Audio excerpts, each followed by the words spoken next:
Everyone's talking about index funds, Roth conversions, dividend stocks, real estate. Everyone has an opinion on where your money should be working, but almost nobody talks about what it actually feels like and what it actually does for your life to just have cash, sitting there, liquid, accessible. No approval process, no selling timeline, no waiting for markets to cooperate. Not a 3-month emergency fund, not spare change, real cash. And here's what nobody explains that might be the single most powerful financial position you can be in. Not because of what cash earns, because of what cash lets you do and who it lets you become when everything else falls apart. Here's the thing about cash. It has a reputation problem. Every piece of financial content you've ever consumed has been quietly, sometimes not so quietly, telling you that holding cash is a mistake, that it's lazy money, that inflation is eating it alive, that you should be invested, optimized, compounding. And look, I get it. On a spreadsheet, that argument looks airtight. Let's start with the one everyone knows, but nobody actually feels in their bones. 2008, 2020. Every major crash in modern history follows the same script. Markets drop 30, 40, sometimes 50%. Everyone is panicking. And somewhere in that chaos, a small group of people is quietly buying. They're picking up real estate from desperate sellers. They're loading up on stocks that will triple in 5 years. They're making deals that will define their financial lives for the next decade. Who are those people? Not geniuses, not insiders, just people who had cash when everyone else didn't. Here's an illustrative scenario, the kind of situation that plays out more often than people realize. Imagine someone like Daniel who kept $180,000 in cash for 3 years. His colleagues gave him grief about it constantly. They'd pull up compound interest calculators. They'd show him what that money could have been doing in the market. One guy at his office literally printed out a chart and left it on his desk. Then 2020 hits. Markets crater. Daniel's fully invested coworkers are frozen. They're watching portfolios bleed. They're stress eating, refreshing their Robinhood apps, lying awake at night. And Daniel is making a list. He picks up shares in 3 companies at prices nobody had seen in a decade. He makes a down payment on a small commercial property from a landlord who needed out fast, well below what it appraised for 18 months earlier. He doesn't do anything heroic. He just has cash when everyone else is empty. In a scenario like this, which is very much in line with what actually happened to cash-heavy investors in 2020, that $180,000 in dead money could reasonably become several times its value in assets within a few years. Not because Daniel is smarter, because he was liquid when liquidity was everything. But here's the part of Daniel's story that nobody tells. The crash wasn't where the real advantage started. It started 3 years earlier, the moment he decided to hold cash and stick with it. Every day that cash sat there, it was doing something invisible. When his company went through a rough patch and his manager started making noise, Daniel didn't flinch. He wasn't dependent enough to panic. When a bad business partnership came up, one that 3 of his colleagues jumped into and later blew up, Daniel passed. Not because he saw it coming, because he didn't need it. His cash gave him the luxury of saying no. That's the ROI nobody calculates, not the crash gains. The 3 years of better decisions that happened before the crash ever came. Now, here's something worth sitting with. Why does so much financial advice push you toward being fully invested all the time? Part of it is genuine. Staying invested does work for most people over long periods. But part of it is structural. A lot of the financial industry's business model depends on assets under management. Some advice naturally favors staying invested because that's how the system is built. Not a conspiracy, just an incentive worth being aware of. Because when your cash is sitting in a savings account, it's not generating fees for anyone, and that shapes what advice tends to get amplified. Daniel's story is clean in hindsight. Numbers, timeline, outcome. Easy to follow, but the version I understand more personally is the opposite of Daniel's story. A few years back, I was in a stretch where most of my money was tied up. Not broke on paper, I was doing fine, but liquid. Almost nothing I could actually move fast. And I remember this feeling that crept in slowly. Not panic, just tension, this low-grade, constant background hum of financial anxiety that never fully went away. I stayed in a work arrangement way longer than I should have. I knew it wasn't right. I knew I needed to make a change. But every time I'd get close to pulling the trigger, the same thought would stop me. I can't absorb the gap right now. I passed on an opportunity that would have been genuinely good for me professionally, financially, because the income transition felt too risky without a cushion. And the stress wasn't dramatic. It was quiet. It just sat behind every decision, coloring everything slightly darker, making me slightly more afraid. slightly more willing to accept situations I shouldn't have accepted. When I finally rebuilt my cash position, something shifted. Not overnight, but slowly I stopped making decisions from scarcity. I started thinking longer, acting more deliberately, passing on things that didn't feel right, instead of talking myself into them because I needed them to work. That shift, the psychological shift, was worth more than any return I missed holding cash. So let's talk about walkaway power, because this is the concept that changed how I think about money more than almost anything else. What would your life actually look like right now if you had 18 months of living expenses sitting in cash, not invested, not in equity? You'd have to liquidate, just cash accessible tomorrow morning. Think about your job.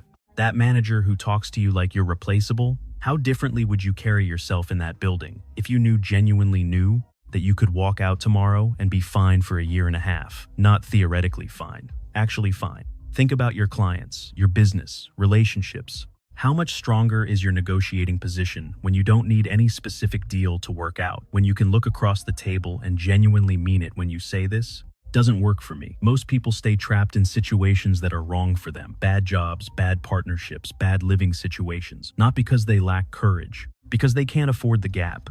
The next paycheck isn't optional. The income can't stop. They're financially handcuffed to their circumstances, and the handcuffs are invisible, so nobody talks about them. Here's the part that makes this even more interesting though. Walkaway power doesn't just protect you from bad situations. It actively attracts better ones. When you're not desperate, people sense it.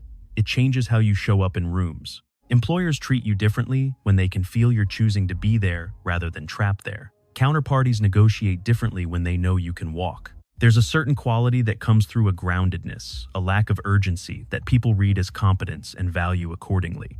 The cash isn't just a safety net, it's a signal, and that signal compounds in ways that never show up on any financial calculator. Now, let's do the math that actually matters. Not the math everyone does the other side of it. Think about the last time you had a financial emergency. Car, medical bill, job scare, whatever it was. Now imagine that happening when your portfolio is already down 30%. That's not a hypothetical. That's exactly when emergencies tend to hit hardest. And that's when being fully invested stops being a strategy and starts being a trap. The standard argument against holding cash goes like this. You keep $100,000, liquid inflation runs 3%. You're losing $3,000 a year in purchasing power. Over 10 years, that's roughly $30,000 gone. The math is right, that cost is real. But here's what that argument conveniently ignores. Investments have costs too. Costs that are less predictable, but potentially much larger. Scenario 1. You're fully invested. Market drops 30%. You have an emergency job loss, medical bill, anything, and you need to pull $30,000. You sell investments at the bottom. That $30,000, if you'd held, it would have been worth close to $90,000 5 years later. You didn't just lose $30,000. You lost the recovery. Total damage somewhere between $60,000 and $90,000 for an emergency that a cash reserve would have cost you nothing. Scenario 2. You keep cash and a real opportunity appears. Not a theoretical one, a specific one. A motivated seller, a distressed asset, a business that needs a quick capital infusion from someone it trusts.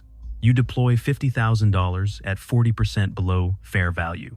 You've just created $20,000 to $30,000 of value, maybe much more in a single move. One move that the fully invested person couldn't make. Opportunity cost runs in both directions. Everyone calculates the slow, steady, predictable cost of holding cash. Almost nobody calculates the massive, irregular, once-in-a-decade cost of not having cash when a real moment appears. Missing an 8% annual return on $80,000 costs you $6,400 a year. Missing one genuine buying opportunity at 50 cents on the dollar on a $200,000 asset costs you $100,000. Once. Which number is actually bigger? Take a scenario like Marcus and Kevin, both 38, both earning around $90,000 a year. Both had been saving for about a decade. The difference Marcus kept, $60,000 in cash. His financial advisor hated it. Kevin kept everything invested, fully optimized, exactly like the textbooks say. 2022 hits. Markets drop over 20%. Kevin's portfolio takes a hard hit. Then his wife has a medical situation, not catastrophic but expensive. $40,000 out of pocket over 6 months. Kevin has no choice. He sells investments at the bottom to cover it. The shares he sold would likely have recovered within 18 months. Total damage, when you account for the lost recovery, potentially $70,000 to $80,000. For a medical expense, Marcus has the same market drop. His portfolio bleeds the same percentage, but when the bills come, he pays them from cash. His investments stay untouched, they recover. And in the middle of the downturn, he uses $25,000 of his remaining cash to buy into an index fund at prices he hadn't seen in 3 years. If markets follow historical recovery patterns, that position could reasonably double within a few years. Same emergency, same market crash, same income level. One scenario ends with a significant net loss. The other ends with a gain. The only variable was $60,000 sitting in a savings account earning almost nothing. That's not theory, that's just math. But here's what that math still doesn't capture. The part that's harder to see, but compounds just as hard. Cash changes the quality of your other investments. Not because cash earns returns, because cash removes the pressure that makes investors do stupid things with their non-cash assets. When you have real liquid reserves, not just a 3-month emergency fund, actual substantial cash, you become a fundamentally different kind of investor. You can hold positions through downturns without panic selling because you're not depending on that money for anything urgent. You can be genuinely long-term because short-term volatility stops feeling existential.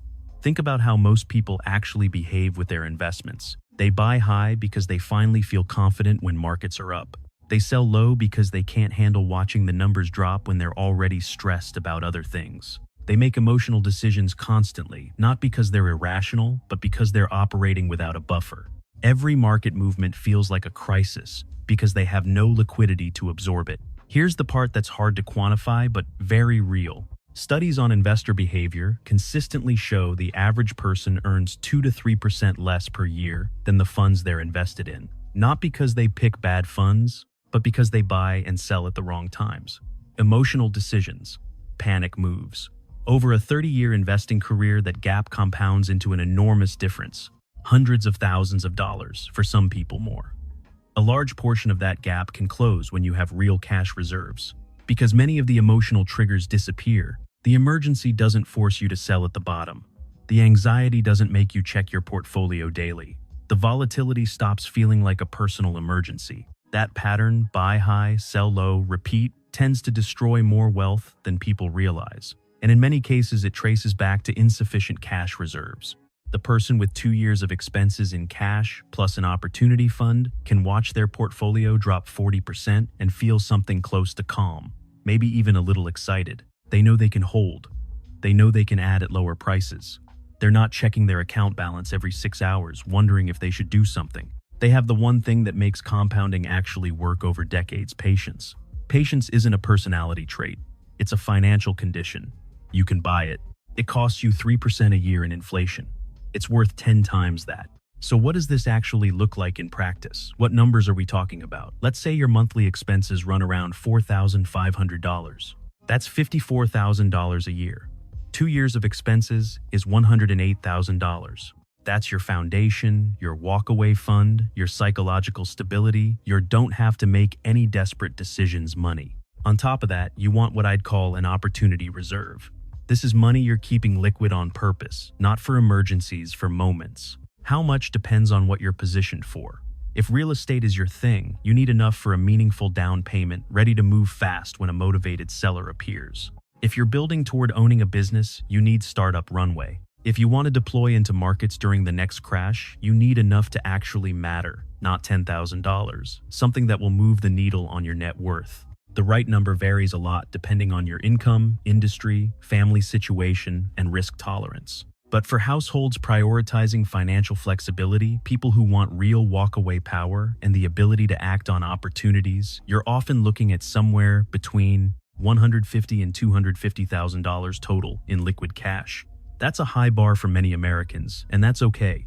The principle scales down. Even $60,000 or $80,000 of true liquidity changes the math significantly compared to zero. But here's what that cash is actually buying you every single day. It sits there. The ability to sleep, the ability to think clearly, the ability to pass on situations that are wrong for you, the ability to move fast when a real opportunity shows up, the ability to hold your investments through chaos without panic selling, the ability to negotiate from strength instead of need. None of that shows up on a spreadsheet. All of it compounds.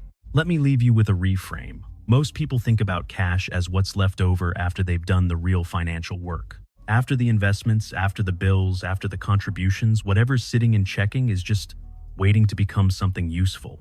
That's backwards. Cash isn't what's left over. Cash is the foundation everything else stands on.